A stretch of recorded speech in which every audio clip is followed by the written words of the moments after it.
gold and silver cannot bankrupt in a world that is currently bankrupting. Do you think the U.S. government is broke? But when it matters, if you don't have gold, if you don't have silver, you have no wealth. Family was related to the Goldmans and Goldman Sachs, that governments one day may be desperate enough to confiscate gold. Poland has bought more gold than anyone in the world, basically, for the last few years. And they asked Adam, why is Poland buying so much gold? Actually, credit's not money. The only thing that's money is gold. I mean, that's JP Morgan right out of his mouth. In order to create money supply, they have to add more debt to the system. And the reason they have to add more debt to the system is because the interest doesn't exist to pay previous debt.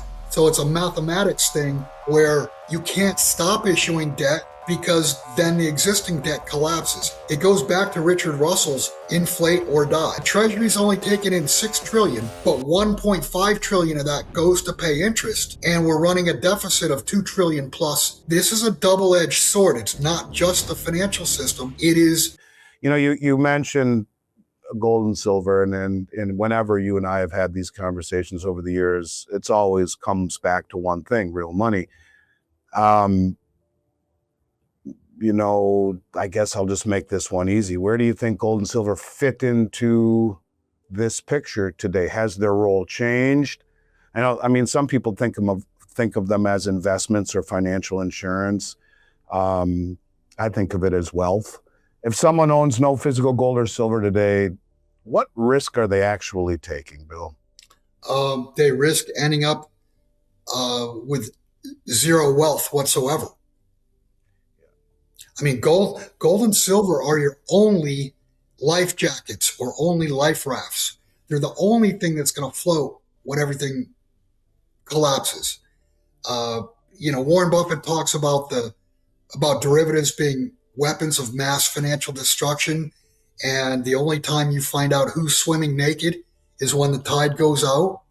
Well, when the tide goes out, if you're sitting on gold or you're sitting on silver, when the system does reboot, you're going to be among that small population, 0.5% of the world, that actually has wealth, because gold and silver cannot bankrupt in a world that is currently bankrupting. I mean, mathematically, you can see we're in the process of it. And Andy, early on in doing precious metals, I would ask new people, do you think the U.S. government is broke? And 95% of the people would say, well, yeah, of course they're broke, but it doesn't matter. And the bottom line is, you're right, it doesn't matter until it matters. If this continues for another debt cycle, the biggest portfolio risk may be owning assets that depend entirely on confidence. Bill Holter notes physical gold and silver cannot be created by expanding credit, unlike most modern financial assets. The deeper issue is not market volatility, but systemic reliance on debt that requires perpetual refinancing. Wealth preservation begins before confidence breaks, not after headlines admit it. Next, Bill Holter reveals why owning assets may not guarantee owning wealth when financial rules suddenly change. But when it matters, if you don't have gold, if you don't have silver, you have no wealth. I mean, you could have land that will easily be taxed away from you. You could have a house. You're not going to be able to pay any mortgages. Things are going to stop, whether it be for 2 weeks, 2 months, God forbid, 6 months or more. And the system will eventually reboot. And it'll look a lot different. There's one of your resets. But when it does reboot, if you don't have gold or silver, you're not going to have capital. And if you do have gold or silver, you're essentially going to be a private bank. One of the stories that I remember with you and Jim, having dinner in his house one night, he talked a story about Goldman Sachs and how his family was related to the Goldmans and Goldman Sachs, and the possibility that governments one day may be desperate enough to confiscate gold. Would you be able to tell us that story? Yeah, sure. If you look at governments going all the way back to Rome, fiscally, they blow up. And what he was looking at was the government getting to the point where there's not enough demand for the treasuries. They would have to mark gold up. They would need more gold, which meant they might nationalize mines in the United States, and that they might try to reconfiscate. And his solution to gold confiscation was to own either Eagles or pre-1933 gold. Governments rarely discuss contingency plans until markets force their hand. According to Bill Holter, fiscal crises throughout history have often pushed authorities toward increasingly aggressive measures to stabilize public finances. Whether or not such policies emerge, investors should recognize that legal structure can matter alongside asset selection during periods of financial stress. Institutional preparation frequently begins long before official messaging acknowledges elevated risk. Next, Bill Holter exposes why certain forms of gold ownership could matter more than most investors realize.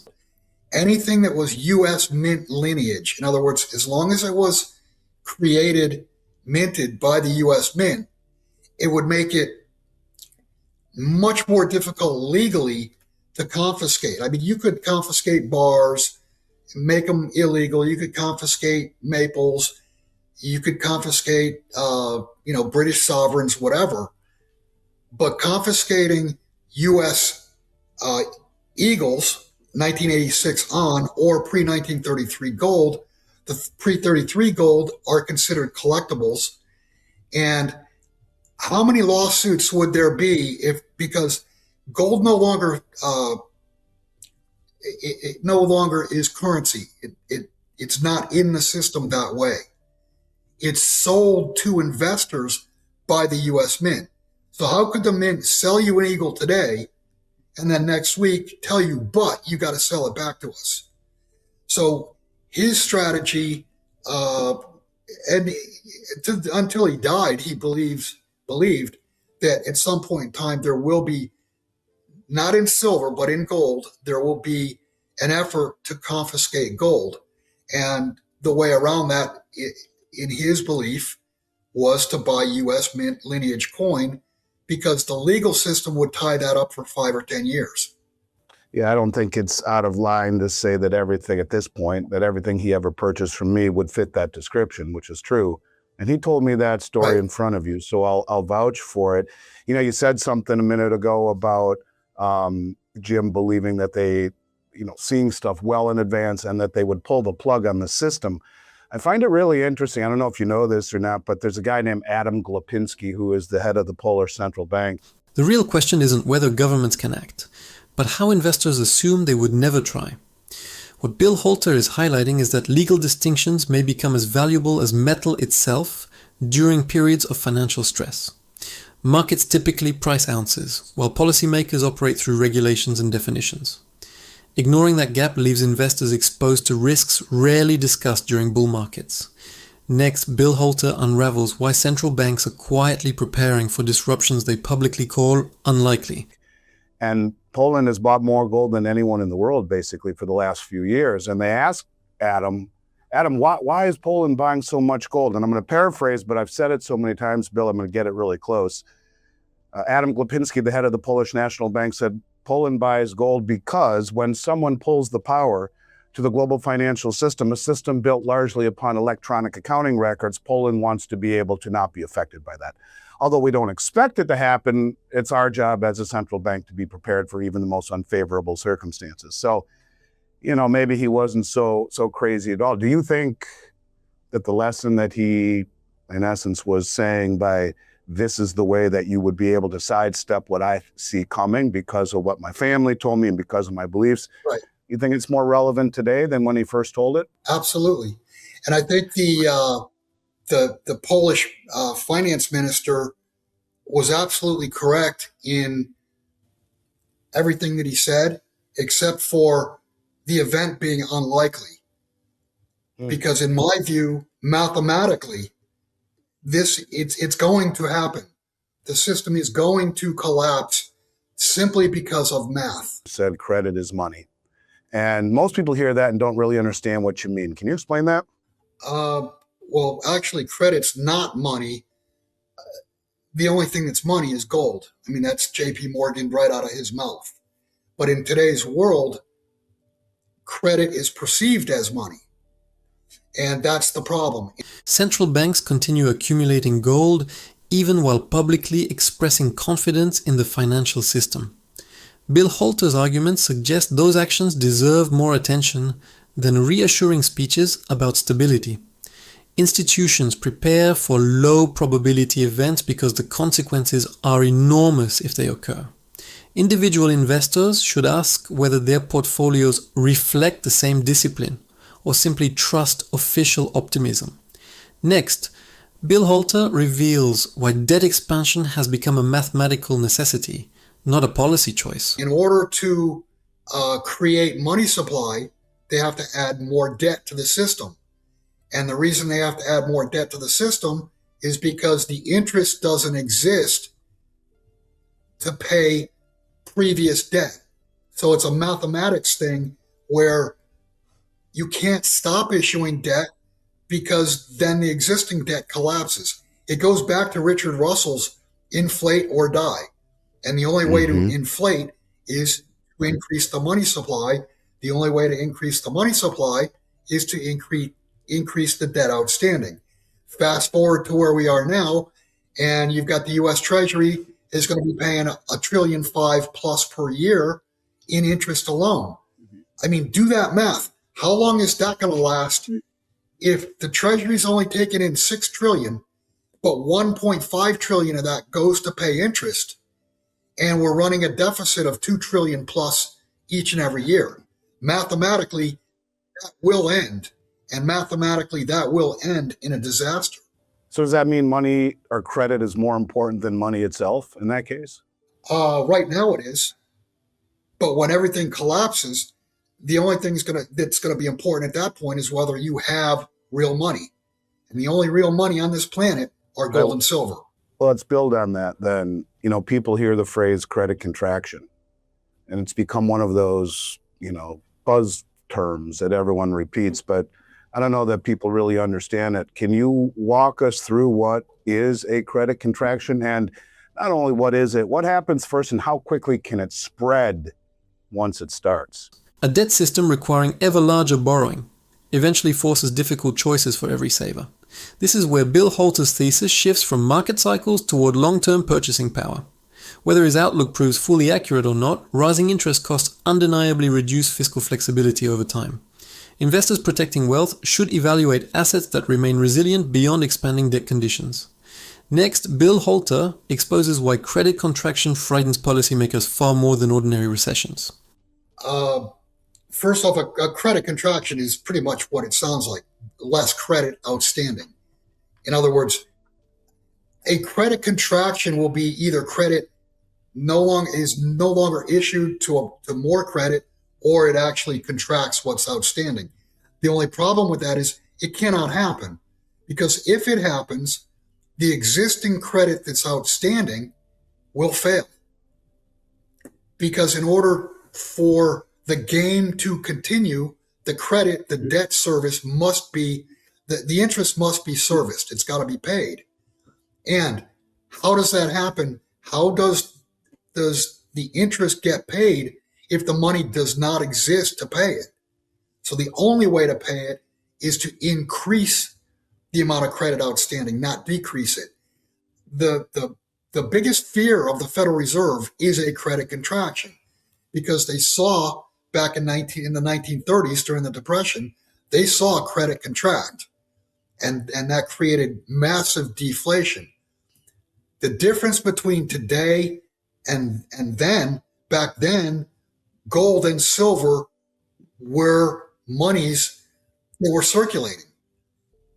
We had a foundation of gold at that point. Today we have a foundation, the whole world has a foundation of U.S. treasuries. That is the foundation. And it was thought that, that's fine because it's issued by the U.S. government, the full faith and credit of the U.S. government, which was a pristine credit. Well, yeah, we were a pristine credit in 1970 when we were 35% debt to GDP. Now we're 130% debt to GDP. The safest asset today may depend more on confidence than collateral. Bill Holter notes modern finance rests upon government credit instead of a tangible monetary anchor.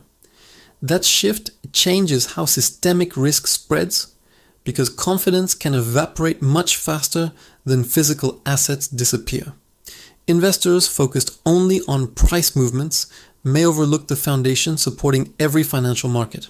Next, Bill Holter reveals why debt ratios carry consequences most headlines barely acknowledge.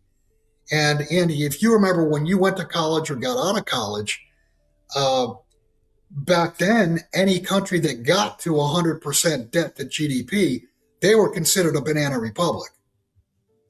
Now you've got the issuer of the world's reserve currency with nothing backing the currency, nothing backing the debt other than the credit of the United States. The issue of the world's reserve currency is at 130% debt to GDP and plainly in banana republic land. Now, a banana republic is two things. It's not only from a financial standpoint, but also from a rule of law standpoint. And I would argue for the last at least 10 years, going back to 2015, the U.S. is a banana republic.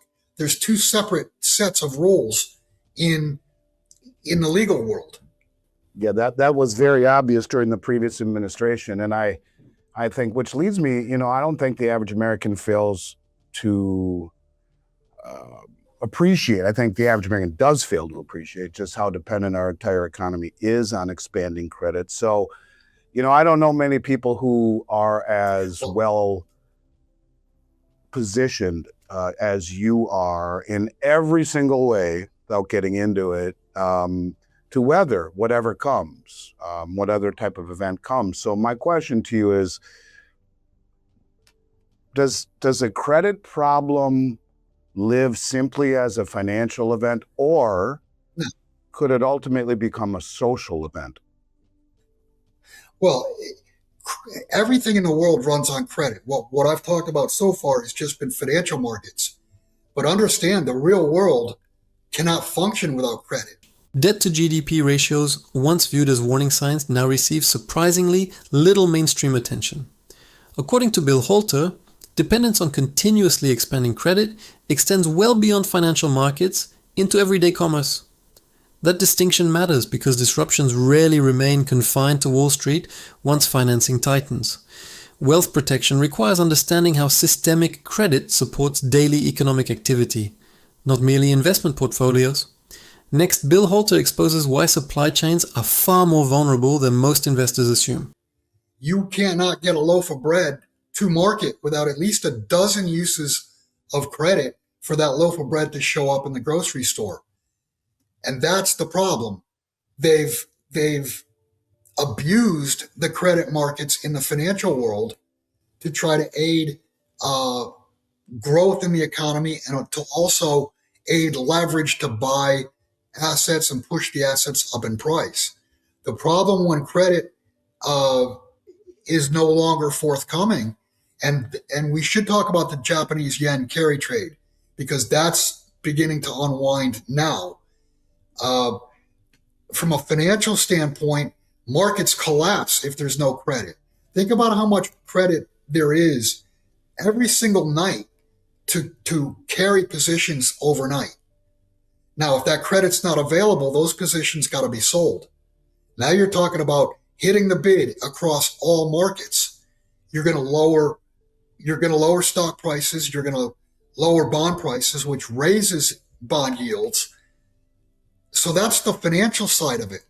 But the real world economy side of it, how do you get gas? How do stores remain open if there's no credit? If you can't get a loaf of bread to market without credit, do you really believe your utility is going to be able to run? Are they going to be able to clean water? Is your town going to be able to pay police or firefighters or what have you? This is a double-edged sword. It's not just the financial system. It is the real economy itself.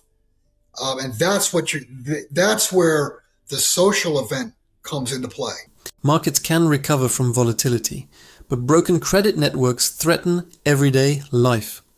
What Bill Holter is highlighting is that finance and the real economy are inseparable despite being treated as different worlds. Investors often monitor stock indexes while ignoring the credit pipelines moving food, fuel, and essential services. The disconnect creates risks conventional diversification cannot easily solve. Next, Bill Holter unravels why one overlooked funding mechanism could accelerate systemic stress. Yeah, I want to talk about the young carry trade, but just to kind of expand upon what you said, I don't think people maybe really understand. You're saying the farmer needs credit to buy diesel fuel in his combine and the seeds to plant the field, and then the trucker who takes the harvest, he needs credit for his truck and his fuel and his employees, and he brings it to the flour mill who's running on credit, and then they bring it to the other trucker to bring it back to the baker, and everyone's running on credit. Exactly. Who then has to have credit to the grocery store.